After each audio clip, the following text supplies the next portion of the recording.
नमस्कार बंधुगण। ओडिया घरर सधवा नारी मानकर एक विशिष्ट पर्व हेउजी सावित्री व्रत। सावित्री व्रत आसंता मे 26 तारिख रे ओडिशार एही पर्व पालन हेबाकू जाउअछि।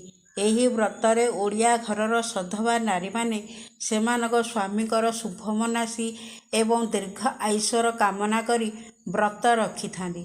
सबु नारींकर इच्छा थाए कि सावित्रींक परी सदासर्वदा सधवा होई रहिबा पाई। तेबे बंधु माने वीडियोटी को स्किप न करी शेष पर्यंत देखंतु एवं वीडियोटी को गोटे लाइक करी चैनलटी गोटे सब्सक्राइब करी दियंतु। एथिपाई एही व्रत को खूब निष्ठार सहित पालन करिथांती। किंतु एही व्रतर पूजारे नारी माने केउ सबु कथा प्रति निहाती ध्यान देवा आवश्यक ताहा जानिबा उचित।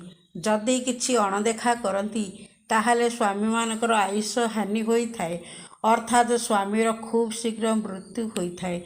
ज्येष्ठ मास कृष्ण पक्ष अमावास्या तिथि दिन एही सावित्री व्रत पालन करा जाए थाए। जेतेबेले झीटी बोहू होई शाशुघर को जाई थाए सेतेबेले से लाल रंगर सबु जिनिस पिंधि थाए, कारण लाल रंग हेउछि वैवाहिक जीवन रे शुभर प्रतीक। तेणु ओषारे एही तीनोटी भूल करिवे नाही। प्रथम भूलटी हेउछि कला रंगर शाढ़ी पिंधिबा उचित नुहे, नचेत यह अशुभता कारण हेतु स्वामी मानकर आयुष हानि होई थाए। द्वितीय भूलटी हेउछि एही अमावास्या दिन एपरिक कौनसी भी राति रे बाहरे लुगापटा सुखांतु नाही, कारण एही दिन अमावास्या हेतु एहाकू कालरात्रि बोली कहि थांती। तृतीय भूलटी हेउछि एही सावित्री व्रत दिन एपरिक कौनसी ओषा व्रत दिन केबे भी स्वामी स्त्री शारीरिक संपर्क रखंतु नाही, यह द्वारा स्वामीकर आयुष हानि होई थाए।